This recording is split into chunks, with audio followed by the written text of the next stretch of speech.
Live from Brooklyn, New York, this is Stay Busy with Armon Sadler.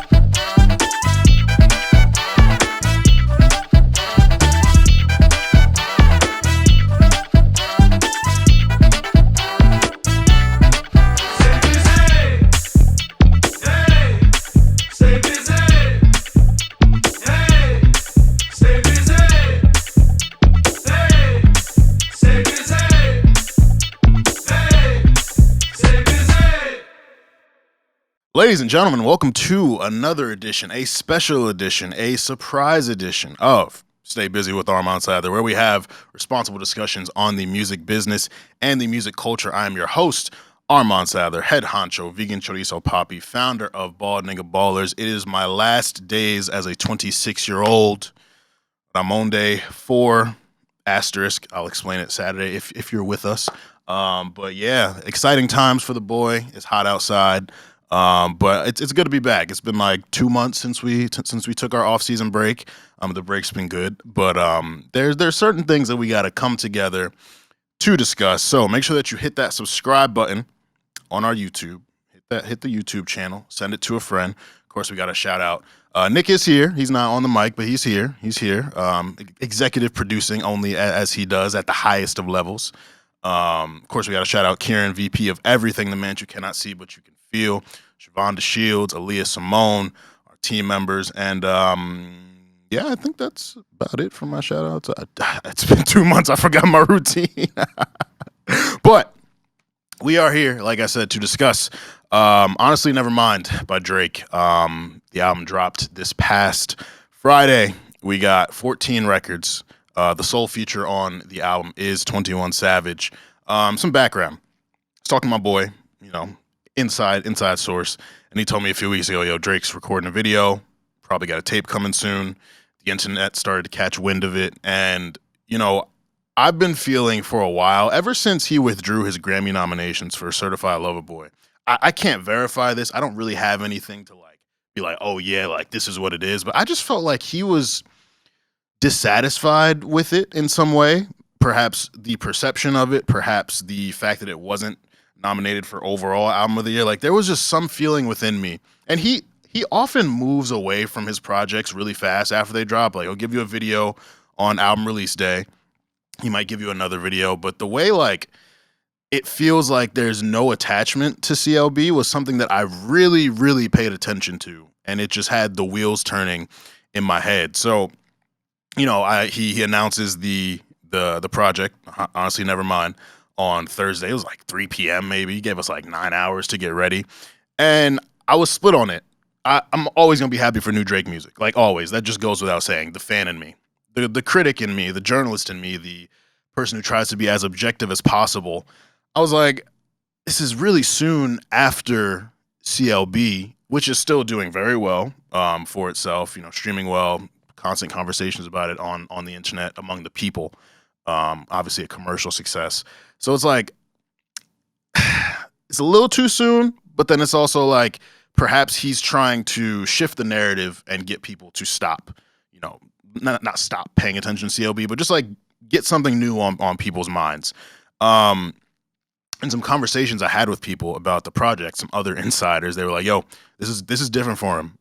This is going to be summer bop. So I was like, are we about to get a full dancehall album? Where are we going here? What does that mean? So of course I was anticipating hearing it, and it goes without saying, on every project, Drake pushes the envelope in some way, maybe not for the entirety of it, but he pushes the envelope in some way.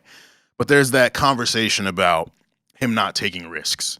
And for this project to be labeled by people this is summer bops, I was like, there's a couple different directions he can go with that, but him doing a full project within any other genre is a risk. So I was looking forward to it in that way. And I think at his current place in his career, he's been solidified for a while already.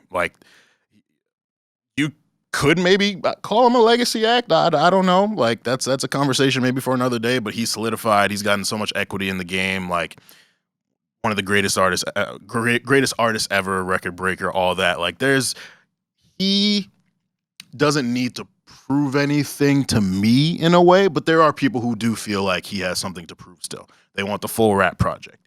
They want, storytelling. And I would like some storytelling too, concept album, things like that. So there are different benchmarks that he could still hit. I don't need him to, but it is cool to see him try to do that. So midnight hits. I didn't listen right at midnight because I was working the night shift up rock. Shout out to the gang. So I had to finish up, and obviously on a Drake release night, you got all these articles to get out. Like it just shakes up everything. So on top of covering the album, I had to cover a bunch of other stuff. So I didn't get to the album until like 1:30. But knowing that new Drake music was coming, I immediately opened the Drizzly app and I had to order some claws. So I was sipping. I was getting ready. I was getting myself prepared for it. And then you press play. You hear the intro. It's a short intro, but it's like, okay, you immediately know, like, all right, this is different. Like this music that he's making is different. You get into Falling Back. Admittedly, for me, Falling Back was kind of meh at first. I like the video a lot. The video's funny. I think him marrying like 23 women and having his mom act in the music video is like some of the sickest shit I've ever seen him do. Like pure sicko, but hilarious. Like hilarious. Hookah at his wedding, like. His mom is like, oh, I think that this is the one for him. It's fun. And his music videos, they've come such a long way. If you remember that Over video, you remember his early videos, my goodness. It's like, bro, how is this? He's an actor. He's got all the money in the world. And like, I got to really think when he put together his first good music video, because they were lackluster for a while, admittedly. But yeah, Falling Back was kind of mad for me. That run from Text Go Green to A Keeper is the peak of the project for me. And so to get that peak early, it was I was like, oh, all right, like we're in for something special. A Keeper is my favorite song on the album right now. I just think him telling a woman, I found a new muse, that's bad news for you. Why would I keep you around? Sick, like just pure sick. And it's like, even within this new arena, this genre of music that he's experimenting in, he's still maintaining the authenticity of his lyrics and just being jaded. And it's like, people talk about, this man is like 34 and he's still talking about women as if he's a heartbroken high schooler. It's like, I mean, like that's who he is. Like I'm not really expecting anything different at that point. Doesn't necessarily mean it's bad though. Admittedly, on my initial listen, the project got rough for me at Calling My Name, Sticky, and Massive. And this is something that I'm going to get into a little bit later with the production, but the production on this project overall is like fantastic. The problem is, and we all know this, I don't think anyone would call Drake a powerhouse vocalist, an incredible singer. Like, he is passable. He gets the job done. And on his typical slower records, he's kind of able to hide his deficiencies in singing. On these really upbeat joints where he's competing with just immersive, very layered production, and so you love that, but then you hear him singing, and it's like, so someone tweeted, yo, if like Majid Jordan or someone had these records, like people would be calling this project fire because they're stronger vocalists, and there's definitely some merit to that.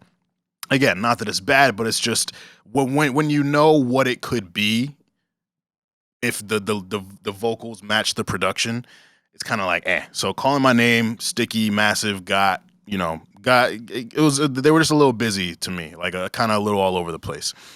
Flights Booked, I really like. That's great. Overdrive, I really don't care for at all.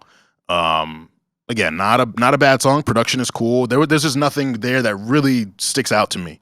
Tie That Binds is another instance of where the production is fantastic. But I haven't been able to press the like button on Spotify on that song because the singing drags it down for me. And that's tough. Like if I'm out and I hear it, yeah, I'm probably gonna like it a lot. But it was just like, man, I want to like this song. Like I really want to like this song, and I can't bring myself to do that as an honest listener and critic of music, even if I am, signed to OVO. So And then you kind of get into the last two songs, which are it's the quintessential Drake R&B joint. I did like I forget the word for it, like the way that the vocals were. What's the word? It's really I don't know, but regardless, like Liability is the standard Drake slow ballad love type song, R&B song that he has to give to those people who would be like, yo, yeah, it was cool, but there wasn't a jungle on here. There wasn't like a parallel to one of those songs. So it's fan service in a way. And the whole fan service conversation is interesting because it's like you do want to please your fans. You don't want to like stay safe or stay too comfortable. You know, you should challenge your listeners. And I think this project did challenge a lot of his listeners. I think that's why a lot of them didn't like it, because a lot of them don't listen to this type of music. But well, Liability's good though. That's one of my favorite songs on the project. And then Jimmy Cooks with 21 Savage, the only feature. Drake and 21 great together. We got Sneakin', we got Mr. Right Now, we got Knife Talk, and now we got Jimmy Cooks to add to that mix. I think 21 Savage absolutely spazzed on this. Like he's been on a really good feature run lately. Absolutely. Tay Keith production, fantastic. Love a good beat switch.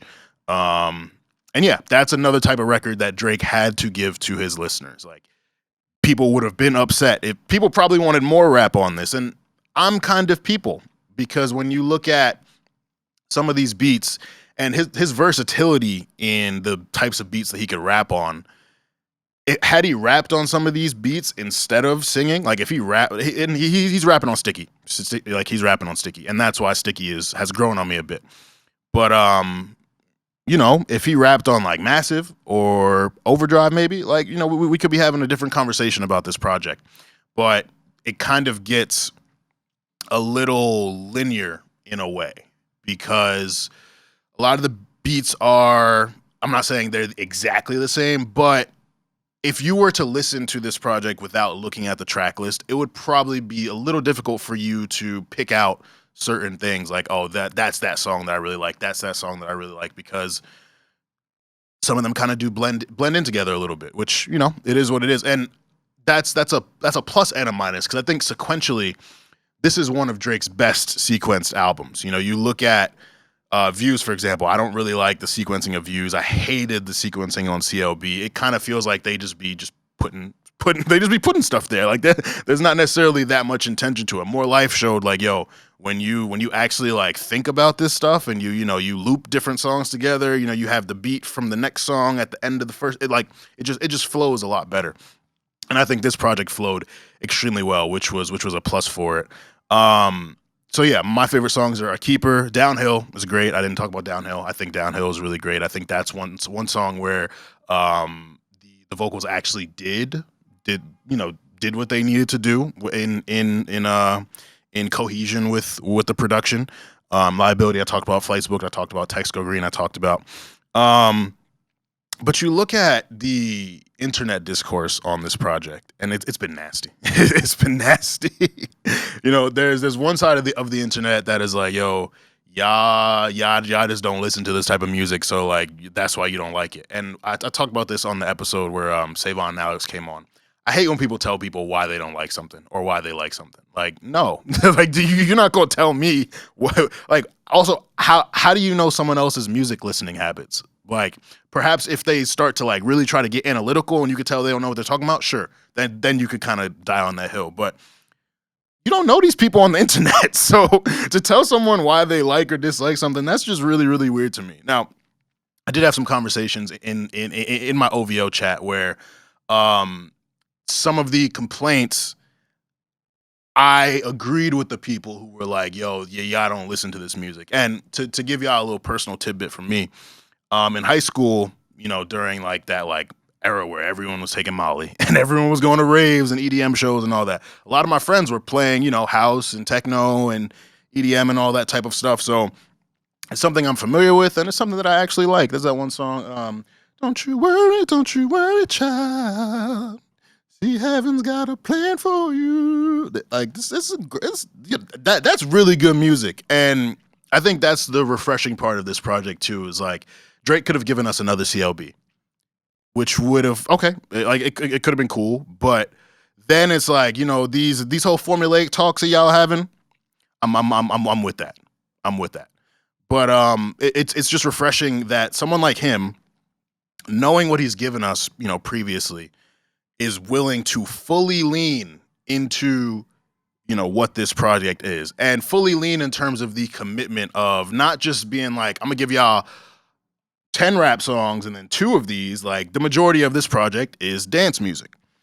With that, some things that I think this project could have benefited from: features, other features. I would have loved to hear woman singing on some of these beats. Like, you could grab, I'm trying to think who, Mariba. I think Mariba has a really good voice that would be cool on this project. Grab, I can't think of anyone off the top of my head. It's really bothering me, but I think having some women on here, or just having people who are within the genre who do this primarily. Kaytranada came up a lot this weekend. Yeah, I mean, that's a layup. Like, that just goes without saying. Like, Drake can make a call to anybody. And I think that's the frustrating part for a lot of people, is that he can make the call to anybody, but he doesn't make the call to anybody. And I admire his desire to be a one-man show, essentially. But again, when you know how great the music could be if things were done differently, it's like, so that's why, this whole weekend when people have asked me about the project, I'm like, I almost really like it. There's like 6 songs for me that are just impeccable. And then it's other things where, as the critiques that I've given, you should have rapped here. Singing wasn't good enough here. Feature here. Things like that.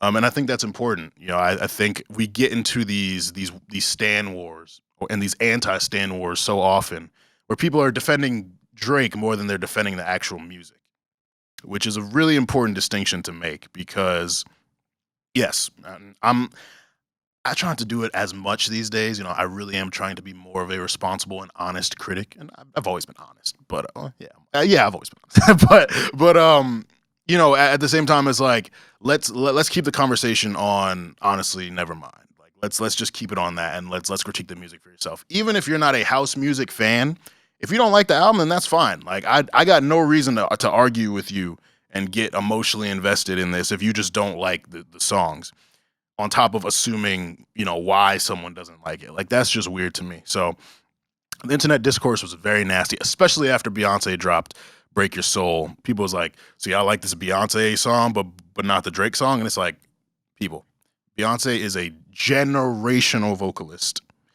Her ability to outshine the sonics of the song compared to Drake, who sometimes got drowned in the production of his songs. It's like, this is not even worth a comparison. And also, I think the instrumentation on Break Your Soul is probably better than most of, honestly, Nevermind. Like, if we really keep it a buck, but you got to look at the people who were involved with Break Your Soul. We got The Dream was working on that. Big Freedio was working on that. Hove contributed some writing to that. Like, a bunch of different people that were brought together to essentially do this type of music at, like, doing the due diligence for it. Not that Drake didn't do his due diligence. I think that he's a man who likes a lot of music, and that's very clear. Like, I was convinced, like, this man, like, went to Ibiza and, like, took a pill, like, and was just, like, caught up in a vibe at a club, because there's no way he was leaving his little his basketball league in his house and then going to the studio and being like, yeah, nah, play that beat so I can make a keeper. Like, there's no way you're winning a championship in your house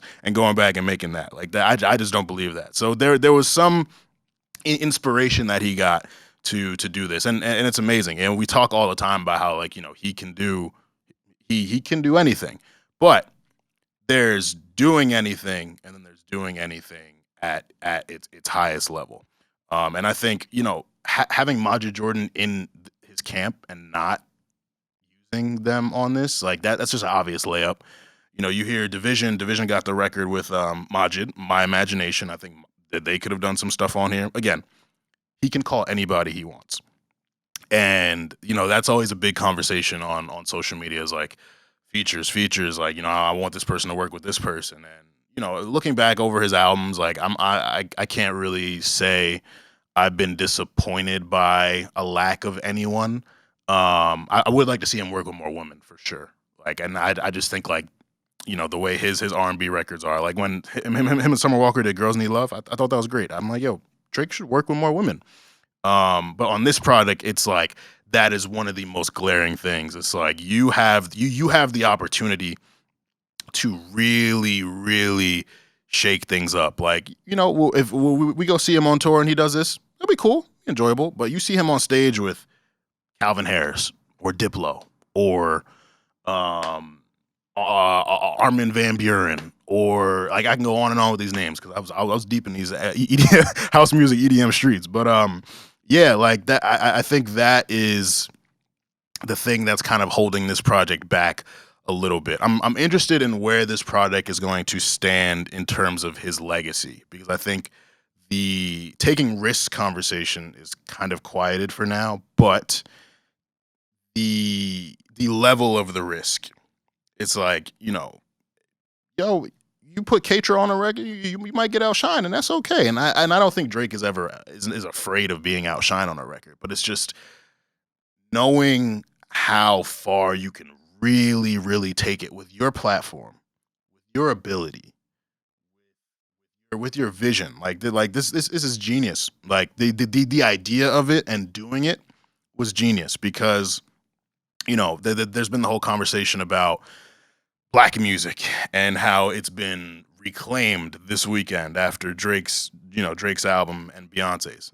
Nah, well, we always had it. Yeah, just not really listening. And also, I think Americans have to understand, like, our music taste is not the only important music taste. Like, this is stuff that is more so probably intended to be bigger globally. Like, I think Drake is always thinking much bigger than the United States, and he's also from Canada too. And so, it's become very clear this weekend that a lot of us don't really know our history. A lot of us don't really know, like, people will say, oh, like, we started everything. We started every genre. This is ours. And then turn around and be like, oh, it's been reclaimed, or, oh, like, this isn't being done. Like, he's out here changing the game. Nah, the game hasn't been changed. The game has just been put on a bigger pedestal that you're familiar with. But this music is out here. There's a lot of good music within this lane that, if you're not familiar with, I strongly encourage doing so. But to kind of get into to be like turning your nose up at people and getting all like snobby and snooty about this stuff, like it's just not worth it. And it's also and it's misguided too. It's completely misguided. So I really am interested in like 5 years what the conversation is going to be about this, because there are people saying this is the best music he's ever made. There's some people saying this is the worst music he's ever made, and it's Drake. Like, if you were to put polarizing in the dictionary, like his face would be right there. Because, and I was thinking about this last night too, because the reactions to the Beyonce record, like, it's been positive, but there's some negative stuff to it too, and I'm just like, it's kind of scary chasing greatness, but knowing when you hit a certain level of greatness, people are just not going to be satisfied, and you can't please everyone. But it just feels like there's this like, people are just like holding back from allowing themselves to just experience something new and something different. And again, that's not me saying you gotta like. I do not care if you like it, awesome. If you don't like it, also awesome. That is fine. I'm not here to wear my OVO cape within that regard, because music is subjective. We like what we like. But the conversation has really been, it's nasty. One, it's very telling. It's very reductive too. It's not respecting the people who have done this before these two very large acts, and maybe just don't have the same platform as them. So yeah, that's been like probably one of the most unsettling things for me. Like, it's honestly been exhausting. Like, we were in one of our group chats talking about the album, and then I was like, "Yo, can we like talk about Meek or something? Like, let's talk about something else," because the Drake discourse it's tiring. It's very tiring. And I'm the person, and I appreciate everyone who does this. I'm the person who, when Drake drops, texts, mentions on Twitter, all that. People are asking me my perspective on it, and I did have some really good conversations about it. Yao called me on Sunday. We talked about it for like 15 minutes. I talked about it. Obviously, me, Mike, Kwani, a bunch of people. It's Drake. Like when Drake drops, it's going to be a major topic of conversation. But I think that this is a really interesting experience and an interesting moment for us. Also, there are people saying, "Oh, so now everybody making house music." We got 13 house songs from 2 artists over the course of like 4 days, and you're generalizing it to everybody's making house music now. Now, do I think a lot more artists are going to do this? Absolutely. Tory Lanez definitely called Diplo on Saturday. But that's awesome to me because why limit talented people? Like, why do we want people in these boxes? I understand the whole if it ain't broke, don't fix it thing, but it's broke for some of y'all, so maybe you should try something new. um, but yeah, I think this is a really, really dope moment for the culture. I think a lot of people who may say that they listen to a lot of music but only listen to hip hop and R&B are kind of being forced now to do so, and I hope that it leads them to obviously listen to Honestly Nevermind, but then go and listen to some of the people who have been doing this for a very long time, pioneers like black and outside of black artists too, because there's some really good stuff on the other side from there. So yeah, overall, I'm still standing on the I almost really like it hill. I think that I cannot wait to be at my party and a keeper plays and downhill plays when things start to wind down, the liability plays, and I think that it's really dope. Like now we're going to be having Song of the Summer conversations, and we're realistically going to have to consider house music. It's not just going to be the hip hop and R&B with the cool soul sample. It's not just going to be like that crazy trap track. Like I think that this is going to force us to really embrace differences within music. Music is beautiful. There's so much out here that is dope that it's kind of untapped for the pundits on social media. So if anything, I think it's obviously an album, it's music, but it's also kind of like a case study on where we stand as a culture right now, and just the different narratives flying by and the war it's created among people. And so yeah, I'm overall I'm happy with it. If I were, and funny too, people were talking about how the weekend let us know what let us know what like this year is going to be about. I wouldn't say the Dawn FM and Honestly Nevermind are like that similar. I think it's a little different. And if I were to keep it a buck here, obviously the project only came out like a few days ago. I still like Dawn FM better personally, and I think The Weeknd's a better singer. I think that the peaks of that project, like Gasoline, Out of Time, the joint with Tyler, Here We Go Again. Like I think the highs on Dawn FM are higher for me. So I don't even really get why that is a conversation. But yeah, I'm just looking forward to how things unfold over time. Who's going to be next to step up to the plate and enter their name into the I'm making house music, dance music type stuff. And yeah, I think that pretty much covers my thoughts on Honestly Nevermind. So yeah, it's good to be back for sure. I cannot say when I'll be back next. Maybe we'll get a surprise album from if Frank Ocean pops out. Yeah, I got. But for now, hope you all enjoy this review. Again, make sure that you subscribe, like, share, all that good stuff. If you are new to the Busyverse, then you should go back and listen. We had a phenomenal season 3. If you want to go back to season 2, do that. If you want to go back to season 1, do that too, and you see the full progression. But yeah, this has been my Honestly Nevermind review, reaction, response to the internet fanfare and critique of it, and kind of what I'm looking forward to as a result of all of this. So enjoy, Thank you again for listening and viewing and sharing and subscribing and supporting. And always make sure that you stay safe, stay humble, and of course, stay busy. Baby girl, how you feeling? I've been out in the world staying busy, taking time, getting right if you miss me. I've been out in the world staying busy. Mondays 9 a.m. Party with the gang. Every week tell a friend. Busy over everything. Busy boys, how they call now? Ain't you heard? Got the vibes. They put you on. Got the slides. I'm the size. Running dog. No, we hold it down.